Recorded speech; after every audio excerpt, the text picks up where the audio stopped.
The first hidden driver is perspective. Imagine there's an elephant in the room and there's a group of blind people touching the elephant. Some are touching the tail, some are touching the nose, some are touching the legs. And when they get together and share their perspectives, that's where there could be potential conflict. The first person says, "Oh, the elephant is very simple, it's very thin and bushy." Another person says, "No, it's very big and fat." Another person says, "Oh no, it's very cold and sharp." It's quite clear by now, as the person seeing all of them quarrel, that all of them are touching the exact same animal, just that they have different perspectives. In our workplace, it's exactly the same.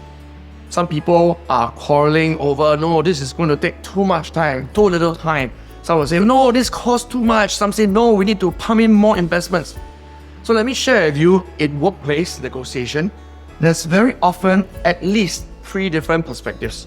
The first one is the cost perspective.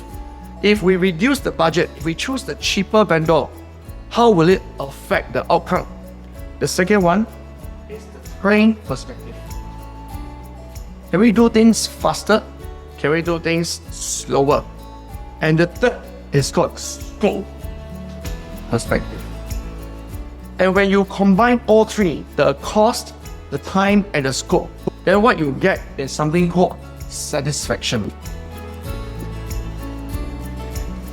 Just think back on the last project that you had some conflict or tension with your boss or other stakeholders. Which of these 3 perspectives were you standing by?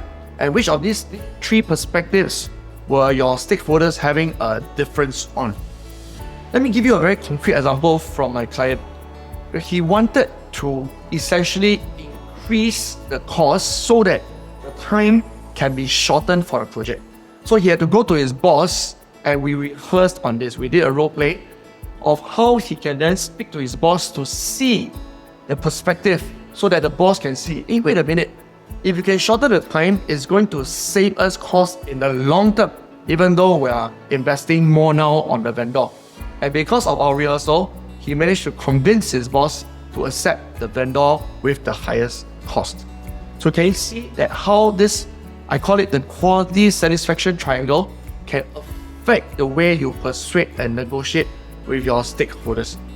Of course, beyond this, there are many other perspectives, like the gender perspective, like racial perspectives, even generation perspective, Gen X, millennials, and so on. Bear in mind, after today, you'll be more observant. Instead of just interfering with people, judging people, jumping in with your own perspective, slow down, listen, ask questions, seek other people's perspectives so that you can better understand what the elephant looks like. Then you can more effectively strategize your negotiation and communication.